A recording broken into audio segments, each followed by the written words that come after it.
Varma sir കുളിക്കുന്നോ? അതേന്ന് സത്യമാണ്. ചന്ദ്ര സംസാരിച്ചു. വേഗം വാ. എടോ, ചന്ദ്ര സംസാരിച്ചു. താൻ ആൽഫിയെ പോയി വേഗം വിളിച്ചോണ്ടോ. അവൾ എല്ലാരും തിരിച്ചറിയുന്നുണ്ടോന്ന് എനിക്കറിയണം. ചെല്ലേ.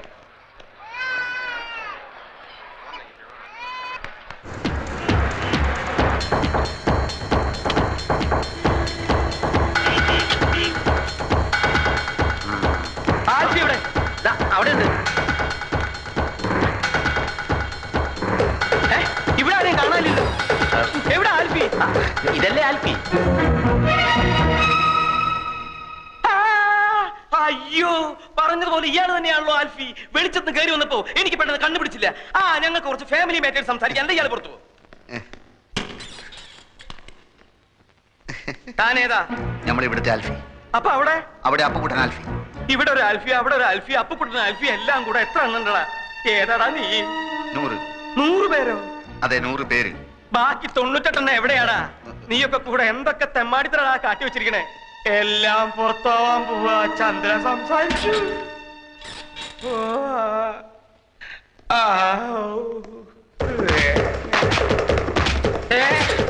നിന്നെ ഞാൻ വിടില്ല. ഓടിപ്പോണ ആൽഫി എവിടെ? ബാങ്കിൽ പോയിരിക്കാന്നാ പറഞ്ഞ. എന്തിന്? അങ്ങനെ നീ അങ്ങനെ ഒറ്റയ്ക്ക് രക്ഷപ്പെടാൻ നോക്കണ്ട. തൂങ്ങുമ്പോ നമുക്ക് ഒരുമിച്ച് തൂങ്ങടാ.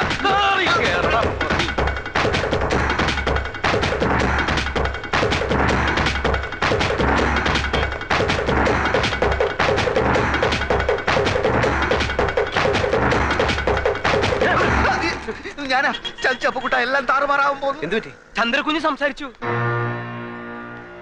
ഇനി എന്ത് ചെയ്യും? ആറ്റമ്മ ഒളിച്ചു വെച്ചിരുന്ന സ്ഥലം നിനക്കറിയോ? എന്തിനാ അവിടെ പോയി ഒളിക്കാൻ? അല്ല, അതിന്ന് ഒരെണ്ണെടുത്തിന്റെ പൊട്ടിച്ചാലും ലോകം മുഴുവൻ അവസാനിക്കല്ലോ. എന്റെ ദൈവമേ, ഞാനിനി അങ്ങോട്ട് പോവും. നിങ്ങൾ കണ്ടാ സംസാരിക്കും? കണ്ടില്ല, കേട്ടു. ഒരുപക്ഷെ അന്ന് കൈ പൊക്കിയതുപോലെ ഒരു വാക്കോ മറ്റോ മിണ്ടിയതാണെങ്കിലോ? അങ്ങനെയാണെങ്കിൽ രക്ഷപ്പെട്ട്. ഏതായാലും പോയി നോക്കാം.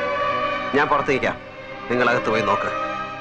സംഗതി കുഴപ്പമാണെങ്കിൽ ഞാൻ മുങ്ങും. എങ്ങോട്ട്? പാതാളത്തിലേക്ക്. ഒരു വഴി ഞാൻ കണ്ടുവച്ചിട്ടുണ്ട്.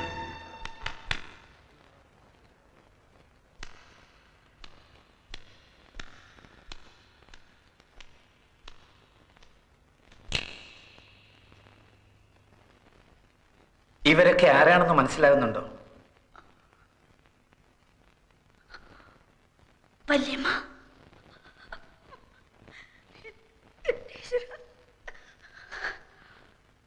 ശങ്കരമാവൻ,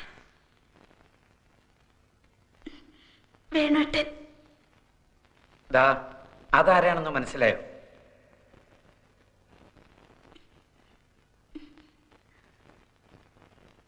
ഇരവി അങ്കിൾ.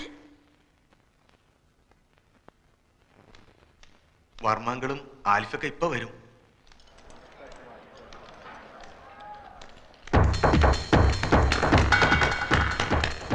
ഓടിക്കോ മോനെ, ഓടിക്കോ. അവളെല്ലാം തത്ത പറയണ പോലെ പറയണു. മോളെ കണ്ടില്ലേ? എനിക്കറിയാം, എക്സൈറ്റ്മെന്റ് കൊണ്ട് അവളെ കാണാൻ ബുദ്ധിമുട്ടുണ്ടാവും. എന്റെയും പ്രശ്നം അത് തന്നെയാ. വന്നാട്ടെ, വന്നാട്ടെ.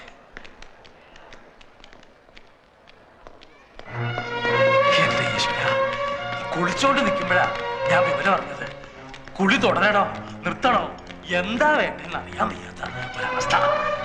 ശബ്ദത്തിന്റെ ഉച്ചസ്ഥായി മൗനം എന്ന് പറഞ്ഞതുപോലെ സന്തോഷത്തിന്റെ പാരമ്യത്തിൽ കണ്ണീര് വരും. ചിലപ്പോ ഹൃദയസ്തംഭനം വരെ ഉണ്ടാവാം. എന്റെ പ്രാർത്ഥന ഈശ്വരൻ കേട്ടു. അല്ല, നമ്മുടെ പ്രാർത്ഥന ഈശ്വരൻ കേട്ടു.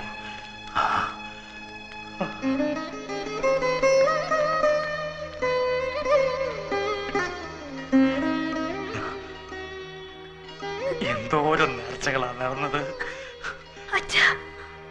മതി, അച്ഛനത് മതി. കുറുപ്പേ, എന്തോ ഇന്ന് തന്നെ ചന്ദ്രയുടെ ആൽഫിയുടെ പേരിൽ എല്ലാ ക്ഷേത്രങ്ങളും വഴിപാട് നടത്തണം. ഇപ്പൊ കാലുകൾക്ക് മാത്രമേ തളർച്ചയുള്ളൂ. Otherwise she is fine.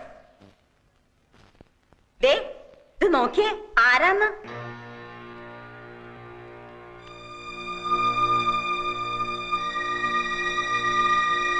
ആരാ?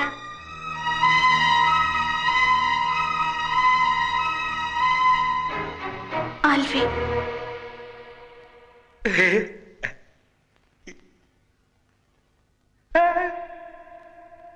ഇനി നമുക്കെല്ലാവർക്കും പുറത്തേക്കൊന്ന് ഇറങ്ങിക്കൊടുക്കാം. ഒരു 5 മിനിറ്റ് ആൽഫിക്കും ചന്ദ്രയ്ക്കും മാത്രമായിട്ട്. Of course.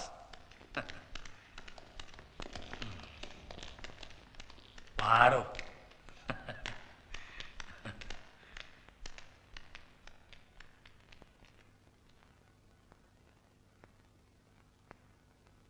എന്തിനാ എന്നെ രക്ഷിച്ച്?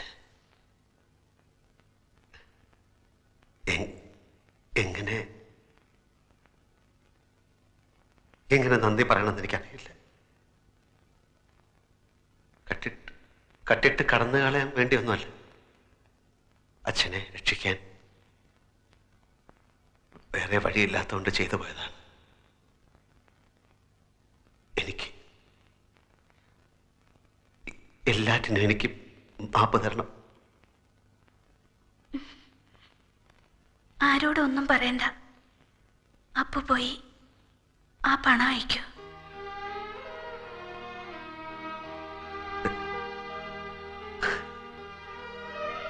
മറക്കില്ല ഞാൻ. മരണം വരെ ഞാൻ മറക്കില്ല.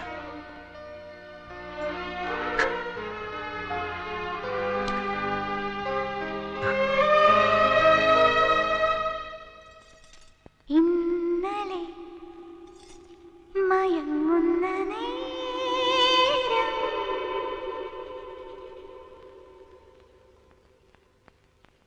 ഒളിച്ചെന്നെ വിളിച്ചവനാരോ കുളിരോ കനവോ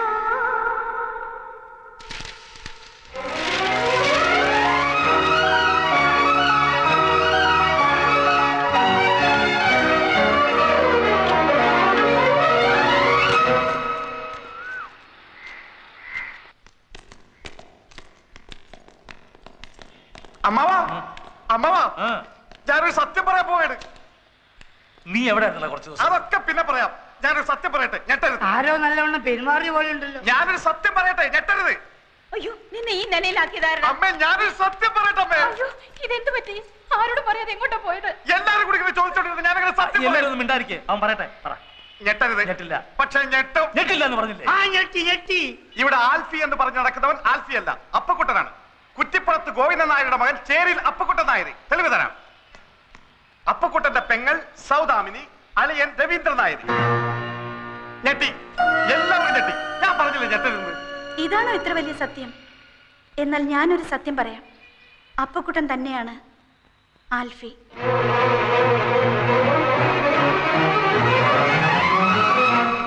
എന്താ മോളെ നീ പറയുന്നത്? അത് അപ്പുവാണ്, അപ്പക്കുട്ടൻ. എല്ലാരും കൂടെ പാവത്തിന് പിടിച്ച് ആൽഫി ആക്കിയതാ. ഇരവി, എന്താണ് കേൾക്കുന്നത്? ഒന്നും മനഃപൂർവ്വമായിരുന്നില്ല, സംഭവിച്ചു പോയതാ ഓരോരോ ചുറ്റുപാടില്. നടന്നതൊക്കെ ശരിയോ തെറ്റോ എന്ന് നോക്കിയിട്ട് ഇനി കാര്യമില്ല. ഹരിച്ചു നോക്കിയാലും ഗുണിച്ചു നോക്കിയാലും ലാഭല്ലേ ഉള്ളൂ. എനിക്കിപ്പോഴും ഒന്നും മനസ്സിലാവണില്ല. അപ്പൊ ആൽഫി എവിടെ? പറയാൻ എനിക്ക് വിഷമമുണ്ട്. പറയാതിരിക്കാൻ കഴിയാത്തത് കൊണ്ട് മാത്രം പറയാ. ലേഖ പറഞ്ഞില്ലേ, നീണ്ട മുടിയുള്ള നീല കണ്ണുള്ള എപ്പോഴും ഒരു കള്ളച്ചിരിയോടെ ധാരാളം തമാശകൾ പറഞ്ഞെന്നെ പൊട്ടിച്ചിരിപ്പിച്ച ചുറുചുറുക്കുള്ള ആൽഫി. മനസ്സ് മുഴുവൻ കൊടുത്ത് ഞാൻ സ്നേഹിച്ച ആൽഫി. വിവാഹത്തിന് തലേന്നാണ് ഞാൻ അറിഞ്ഞത് അയാൾക്കൊരു ഭാര്യയും കുട്ടിയും ഉണ്ടെന്ന്. ചോദിച്ചപ്പോ ഒരു കള്ളച്ചിരിയോടെ അയാൾ എന്നോട് പറഞ്ഞു, ജീവിതം ഒരു വലിയ തമാശയായിട്ടേ അയാൾ കണ്ടിട്ടുള്ളൂ എന്ന്. ആൽഫിയുടെ തമാശകളിൽ ഒന്നായിരുന്നു. ഞാനും വെറുത്തുപോയി. ഞാൻ എന്നെ തന്നെ വെറുത്തുപോയി.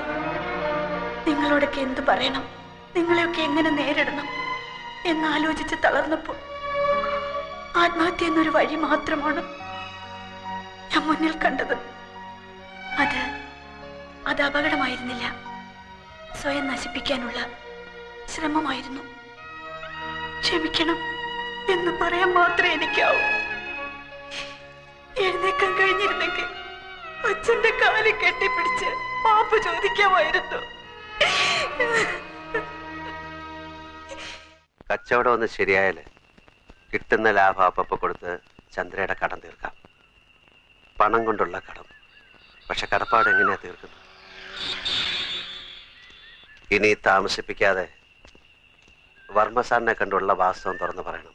അതിനു മുമ്പ് നമുക്കൊരു വലിയ കാര്യം ചെയ്യാനില്ലേ? നമുക്ക് ചന്ദ്രയെ നടത്തിക്കണ്ടേ? വേണം. എന്റെ കൂടെ നിൽക്കൂ. തളർന്നു പോയി എന്ന തോന്നൽ ആദ്യം ചന്ദ്രയുടെ മനസ്സിൽ നിന്ന് മായ്ക്കണം. പോകാൻ കഴിയില്ല എന്ന് വിചാരിക്കുന്നിടത്തെല്ലാം കൊണ്ടുപോകണം. കാണാൻ കഴിയില്ല എന്ന് വിചാരിക്കുന്ന കാര്യങ്ങളൊക്കെ കാണിച്ചു കൊടുക്കണം. ഡൺ? ഡൺ.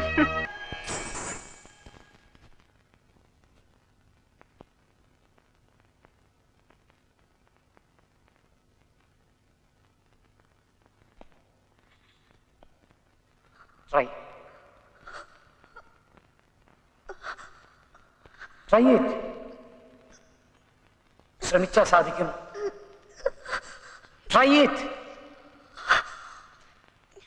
Try again.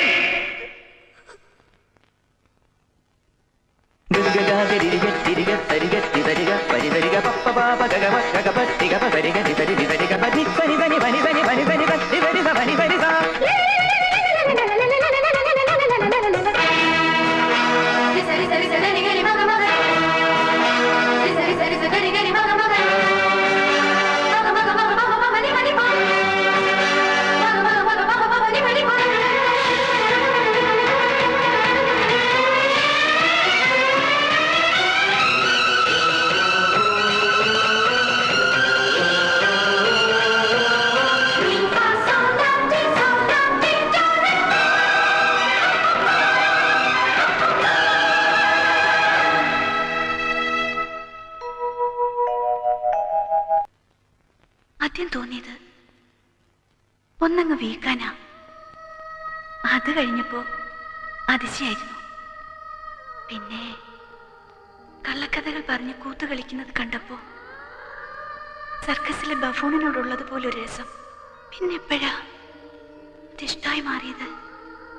അന്ന് അപ്പോ പോയപ്പോ തിരിച്ചു വരും വരെ ആശുപത്രി ചുവരിലെ ക്ലോക്ക് നോക്കിക്കിടന്നു. ആ സൂചികൾ ഇനിയും വേഗത്തിൽ ചുറ്റണമെന്ന് ഞാൻ ആഗ്രഹിച്ചു. അപ്പോഴെനിക്ക് മനസ്സിലായത് അപ്പൂനെ എനിക്കിഷ്ടാണെന്ന്. അപ്പൂ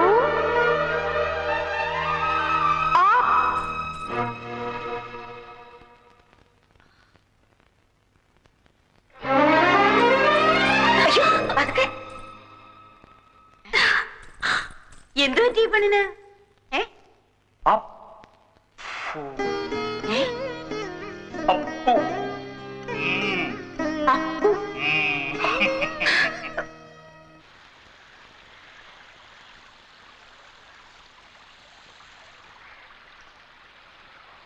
ഒരു കാര്യം സത്യം പറയട്ടെ.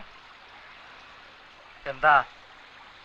പപ്പ എപ്പോഴും നോക്കിക്കൊണ്ടിരിക്കാൻ നല്ല ശേല. ആ കണ്ണും മൂക്കും പൊടിക്കൊമ്പ മീശയും എല്ലാം കൂടെ ഒരു അരിസ്റ്റോക്രാറ്റിക് ലുക്ക് ഉണ്ട്. മതി മതി മതി മതി, വർണ്ണിച്ചത് മതി. എന്തോ കാര്യം സാധിക്കാനുണ്ടെന്ന് തോന്നുന്നു. എന്താ അത്? പറഞ്ഞോ.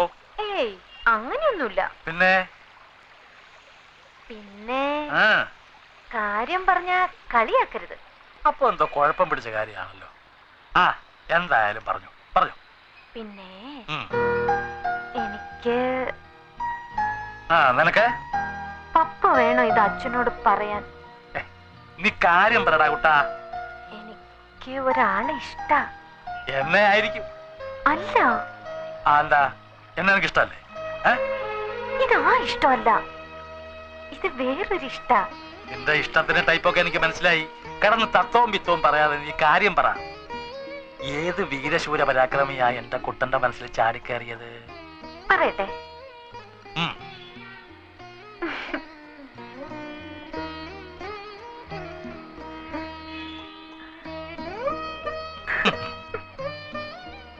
നിനക്കിഷ്ടപ്പെട്ടവൻ ഏത് മരക്കോന്തനായാലും ശരി, പപ്പായ്ക്ക് സമ്മതം. റെഡി? ആരാ പറ. അപ്പോ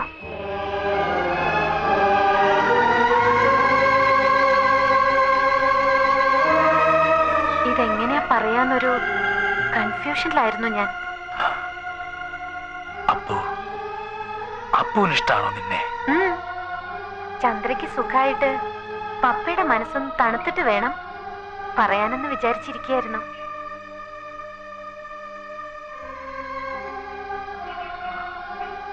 ചന്ദ്രയ്ക്കറിയോ നിങ്ങൾ തമ്മിൽ ഇഷ്ടാണെന്ന്?